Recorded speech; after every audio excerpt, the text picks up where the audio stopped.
आपने रखा है? हमारी पार्टी समग्र उत्थान पार्टी, जो कि पूर्वांचल के लगभग 20 सीटों पर चुनाव लड़ने जा रही है, इसी उद्देश्य को लेकर के हमने रखा। क्या मुद्दे हैं आपके इस चुनाव में? मुख्य रूप से युवाओं को रोजगार और किसानों की बेहतरी के लिए कार्य करना। आज का युवा रोजगार के नाम पर सिर्फ सरकारी नौकरी चाहता है। नहीं, ऐसा नहीं है। तो युवाओं को किसी भी प्रकार का रोजगार का सृजन होना चाहिए। तो किस प्रकार का आप रोजगार देने का प्रयास करेंगे? जिस भी प्रकार का रोजगार हो, जिससे नहीं, कि आप युवा तो जिससे कि युवा संतुष्ट हो, जिससे कि युवा संतुष्ट हो। हमारे किसानी में भी रोजगार के सृजन हो सकते हैं। मानव प्रकृति है कि कभी संतुष्ट नहीं होता, संतुष्ट आप कैसे करेंगे? नहीं, संतुष्ट नहीं होता है वो ठीक है, लेकिन एक मिनिमम कॉमन जो एक्सेप्टेंस है वो तो होना चाहिए।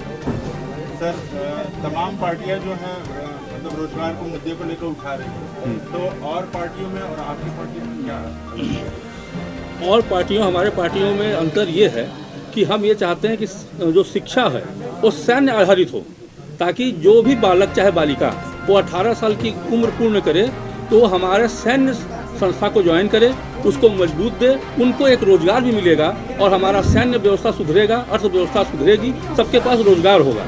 और 5 साल सेवा देने के बाद अगर वे चाहें कि नहीं किसी और सेक्टर में वो बेटर कर सकते हैं तो 5 साल बाद वो सैन्य से क्विट कर सकते हैं। वो आईटी में जा सकते हैं, बिजनेस कर सकते हैं, खेती कर सकते हैं, कुछ भी करें, लेकिन कम से कम इस माध्यम से हर घर से एक रोजगार अवश्य प्राप्त होगा, क्योंकि और हमारा सेना भी मजबूत होगा, देश भी मजबूत होगा और हमारे बच्चे भी खुशहाल रहेंगे। सर, विधानसभा के चुनाव को देखते हुए अगर आपकी पार्टी अगर सरकार में आती है या सीट कुछ आते हैं तो क्या आगे चल के कोई गठबंधन किसी बड़े पार्टी से करना चाहेंगे? नहीं, हमारा रास्ता खुला है। अगर हमारे विचारों के साथ किसी भी पार्टी की अगर मेल खाती है, अगर वो हमारे विचारों से सहमत होता है और सीरियसली काम करता है, सिर्फ राजनीति करने के राजनीति नहीं करता हो, राष्ट्र को आगे बढ़ाने करता हो सकता है, बिल्कुल हो सकता है।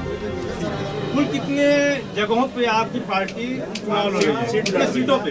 पूर्वांचल के 20 सीटों पर पार्टी चुनाव लड़ रही है। दक्षिणी सीट हम लोग वॉकओवर में दे रहे हैं इस बाबा विश्वनाथ जी के नाम से, क्योंकि वहाँ पर जो है वो तो धाम बना हुआ है, तो उसमें हम लोग कोई छेड़खानी नहीं करेंगे। बाकी पूर्वांचल के 20 सीटों पर चुनाव हम लोग लड़ रहे हैं। 20 सीटों पर चुनाव लड़कर आप सरकार कैसे बनाएंगे? अभी हमने क्या कहा, हम सरकार बनाए ना बनाए, लेकिन कान में मच्छर की तरह ऐसे भुनभुनाते रहेंगे जैसे लोग रात में सो नहीं पाते हैं, वैसे मेरी बातें वहां तक पहुंचेगी और सरकार सो नहीं पाएगी। उस काम को करना उनकी मजबूरी हो जाएगा। हम लोग राष्ट्र के निर्माण के निमित्त काम कर रहे हैं, सत्ता पाने के निमित्त नहीं। धन्यवाद। सैन्य निर्माण की आप बात कर रहे हैं कि युवा जो है 18 साल की उम्र होने के बाद में आप उनको सैनिक शिक्षा देना चाहते हैं, तो ये काम तो एनसीसी कर ही रही है।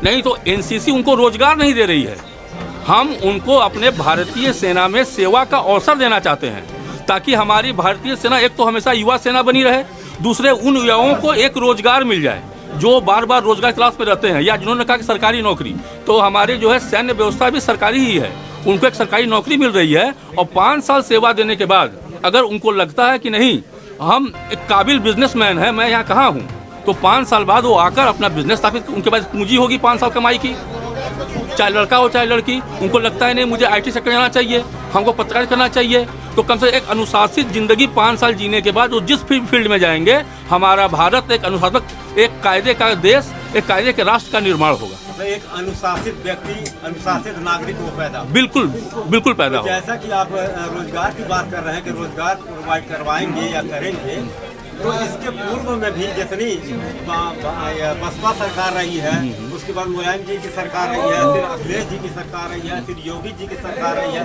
इन सभी लोगों ने रोजगार देने का ही ऐलान किया था।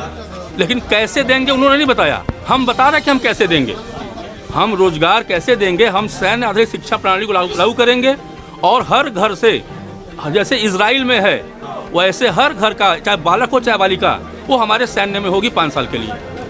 मतलब आप इजरायली कंट्री का, इजरायली सरकार का नकल करना चाहते हैं? नकल नहीं करना चाहते हैं, ये हमारी देश की मजबूरी है, ये हमारी देश की इतनी ज़्यादा रोजगार हम किस सेक्टर में देंगे। सबको सरकारी नौकरी चाहिए, नहीं दे पाएंगे, लेकिन एक अनुशासित व्यक्ति ही इस देश को, चाहे वो नेता हो चाहे व्यापारी हो चाहे वो सैनिक हो, इस देश को सही चलाने में मदद एक अनुशासित व्यक्ति कर सकता है, जो कि सेना में ये कूट कूट कर भरा हुआ है।